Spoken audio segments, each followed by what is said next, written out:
The situation on the ground in Yemen added urgency. Houthi forces were preparing to move weapons and ammunition from northern strongholds to coastal areas. Any delay could allow them to disperse their leadership and assets. Time was critical. U.S. analysts had to strike before the meeting concluded.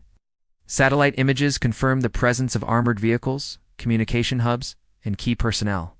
The mountain bunkers were heavily fortified, with underground tunnels linking them to supply routes. Conventional strikes risked leaving survivors who could continue operations. Meanwhile, the regional context weighed heavily on planners. Iran's involvement with the Houthis added a layer of complexity. Gulf allies, especially Saudi Arabia and the UAE, relied on U.S. air superiority to maintain security in the Red Sea corridor. Any escalation could have wider geopolitical consequences. Diplomats were informed, but the operation remained secret. The world did not yet know that the U.S. was preparing a strike that would change the balance of power in the region. By the night of the operation, all elements were in place. Pilots boarded the B-2S at Whiteman Air Force Base. Intelligence feeds were live. Surveillance satellites tracked every movement of Houthi leaders. The Navy had ships on standby ready to provide real-time updates.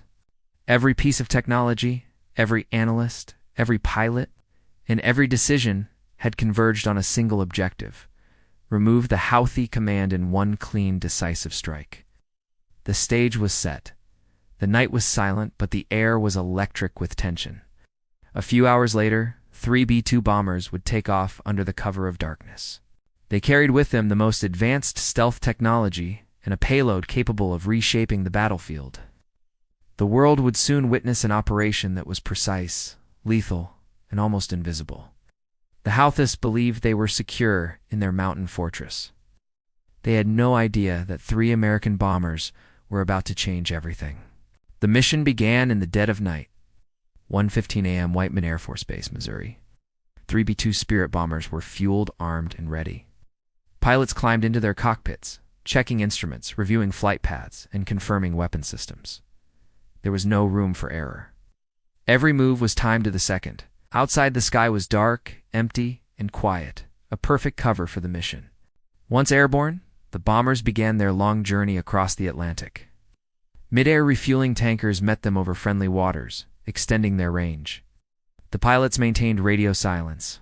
No chatter, no signals, only the hum of engines and the steady monitoring of instruments. The B-2's stealth allowed them to move undetected. Their black shapes invisible to radar, flying higher than most commercial airliners. Every mile brought them closer to the target, deeper into hostile airspace. Over Saudi Arabia, the tension increased. Anti-aircraft systems were active below.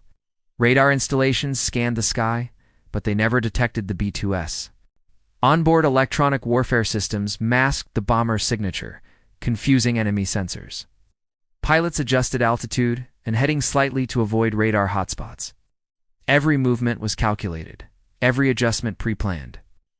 There was no room for improvisation. The mission's success depended on absolute precision,